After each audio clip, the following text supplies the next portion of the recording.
Welcome to this explainer. Today, we're diving into something truly profound, the alchemical ascent of the human soul.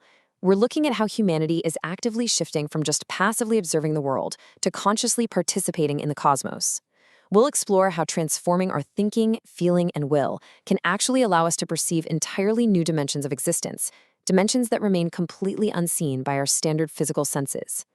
Now, you might be wondering, do we simply lack the fully developed organs to see what's really around us? It's pretty common to assume the physical world is the absolute limit of reality, but the esoteric sources we're drawing from suggest something entirely different. Think about a person born without sight. They wouldn't naturally deduce the existence of light or color. In exactly the same way, we have to ask ourselves, is there a vast, spiritually vibrant world right in front of us, remaining invisible only because the organs needed to perceive it just haven't been activated yet? And here is where it gets fascinating. Since the 20th century, these profound new soul faculties have actually begun to emerge naturally. But here's the catch. They require our deliberate, conscious cultivation to really bloom. We're talking about imagination, inspiration, and intuition. And in this context, these aren't just fleeting creative thoughts. They are concrete, structural capacities of the soul. For thousands of years, humanity lived in a dark age where ancient, dreamlike clairvoyance faded, allowing us to develop a strong sense of self-awareness in the physical world. Now that cycle is turning. These higher faculties are pressing to be awakened, but they won't develop on their own. They absolutely demand our active participation. To understand this shift, we first need to take a hard look at our current state of mind. We have to recognize that our everyday abstract thoughts are practically dead, disconnected from deeper truths.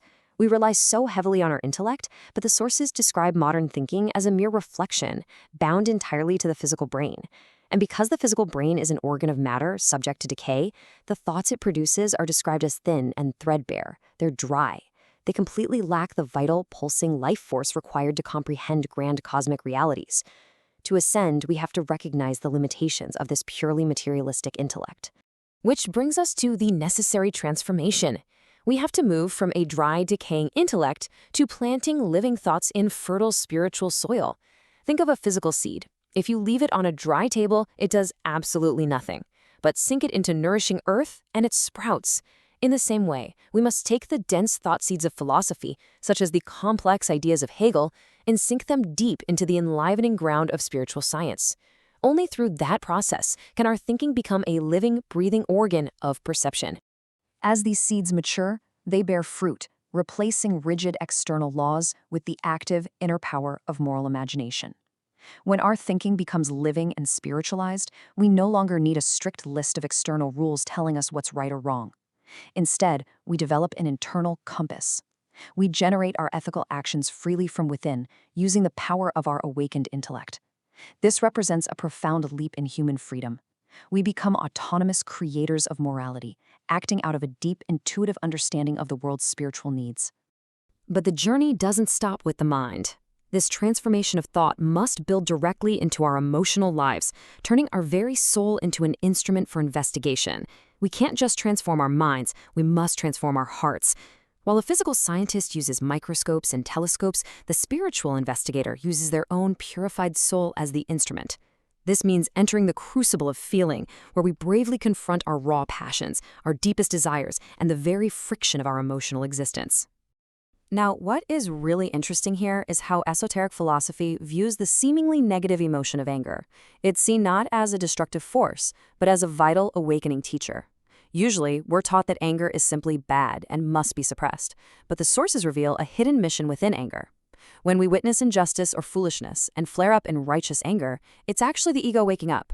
It's the soul refusing to be a passive bystander. This intense emotional reaction acts as a herald, signaling that our independent self is stepping forward to actively engage with the world. By tracing this organic flow, we see that anger is a two-edged sword, which, when conquered, alchemizes into profound kindness. It begins with that initial spark, righteous anger waking us up against wrongdoing. But we can't stop there, or it degenerates into destructive rage. The second crucial step is conquest and purification. We must master the emotion. And when we do this, a miraculous inner alchemy occurs. The intense energy of that anger doesn't disappear. It's transmuted. It transforms into a glowing heart of living love. You don't achieve true, powerful love by simply avoiding conflict. You achieve it by mastering the fire of your own passions. This aglow heart we just discussed isn't merely a poetic concept. It is an absolute requirement for higher perception. Purifying our passions ensures we have the capacity to connect with the ultimate being of supreme love and compassion. The sources suggest that the central spiritual power of our universe operates entirely on the frequency of supreme love. If our own hearts are cold or filled with unresolved rage, we remain blind to this reality. The transmuted, glowing heart becomes the very lens through which we can perceive divine love in action. This brings us to a foundational concept for the modern era: active knowing. This is an inner activity performed in complete freedom to perceive the spiritual world, moving entirely beyond passive observation. In ancient times, humanity experienced a sort of dreamlike clairvoyance, where spiritual visions were practically handed to them. That time is completely over. Today, true spiritual perception requires us to exert a strong, conscious effort. We must willingly and freely reach out to grasp spiritual truths. It's a muscular, deliberate act of the awakened mind and heart. So, the crucial point is that unlike those ancient times when visions were forced upon humanity by necessity, today we must use this active knowing to freely acknowledge spiritual reality. We are called to recognize what the sources term the sun of history, the central, divine spiritual power that descended into earthly evolution through the mystery of Golgotha. Understanding this pivotal event is not about passive belief. It's about applying our new faculties of imagination, inspiration, and intuition to clearly see the massive cosmic realities standing at the center of human history. And here is why all of this matters right now. Vital spiritual preparation must occur while we're still in the physical body. We must grasp this profound truth before death, allowing our earthly understanding to serve as the key that opens our spiritual senses in the life to come. The work we do here in the physical realm is deeply connected to our existence after death.